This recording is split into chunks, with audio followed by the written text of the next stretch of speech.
மானாமதுரையில் போலீசார் கைது செய்தபோது உயிரிழந்த ஆகாஷின் உறவினர்கள் தொடர் போராட்டம் நடத்தி வரும் நிலையில் போராட்டத்தை கைவிட உத்தரவு பிறப்பிக்கப்பட்டிருக்கிறது.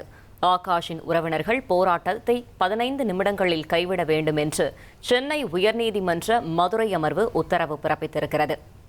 ஆகாஷின் உறவினர்கள் தொடர் சாலை மறியலில் ஈடுபட்டு வரும் நிலையில் இந்த உத்தரவு பிறப்பிக்கப்பட்டிருக்கிறது.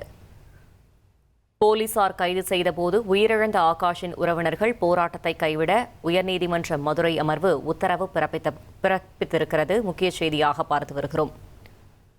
மானாமதுரையில் போலீசார் கைது செய்தபோது உயிரிழந்த ஆகாஷின் உறவினர்கள் தொடர் போராட்டத்தில் ஈடுபட்டு வரும் நிலையில் ஆகாஷின் உறவினர்கள் போராட்டத்தை 15 நிமிடங்களில் கைவிட வேண்டும் என்று உத்தரவு பிறப்பிக்கப்பட்டிருக்கிறது. மேலும் தகவலை செய்தியாளர் மாரிச்சாமி வழங்க கேட்கலாம். மாரிச்சாமி வணக்கம். இந்த உத்தரவு தொடர்பான முழு தகவலை சொல்லுங்க.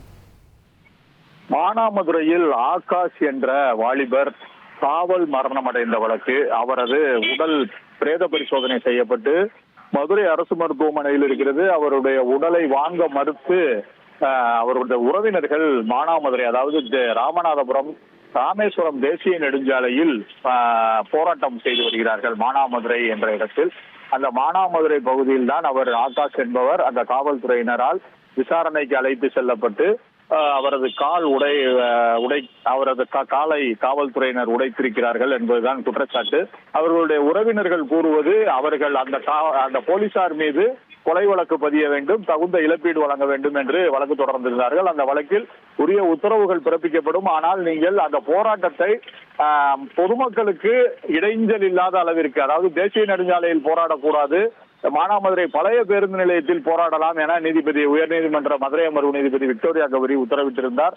ஆனால் அதையும் பொருட்படுத்தாமல் அவர்கள் போராடி வருகிறார்கள். இன்று அந்த தகவல் நீதிபதிக்கு அந்த வழக்கு விசாரணையின் போது தெரிவிக்கப்பட்டவுடன் உடனே இன்னும் 15 நிமிடத்தில் அந்த போராட்டமானது இடத்தை மாற்றிக்கொள்ள வேண்டும். அவர்கள் அங்கிருந்து அப்புறப்படுத்திக் கொள்ள வேண்டும், கலைந்து செல்ல வேண்டும். இல்லாவிட்டால் நீதிமன்றம் அவர்களை கலைந்து செல்ல அவர்களை காவல்துறையினரால் கலைக்க உத்தரவு பிறப்பிக்க நேரிடும் என எச்சரித்திருக்கிறார். அவர்கள் இன்னும் 15 மணி நேரத்தில் அந்த இடத்தை விட்டு கலைந்து செல்ல வேண்டும் என உயர்நீதிமன்ற மதுரை அமர்வு நீதிபதி அறிவுறுத்தி இருக்கிறார். தகவல்களுக்கு நன்றி மாரிச்சாமி. இனி செல்லும் இடமெல்லாம் செய்தி. தந்தை டிவியின் வாட்ஸ்அப் சேனலை ஃபாலோ பண்ணினா செல்ல இருக்கும் இடமெல்லாம் செய்தி. இதோ QR கோட் இப்பவே ஸ்கேன் பண்ணுங்க, ஃபாலோ பண்ணுங்க.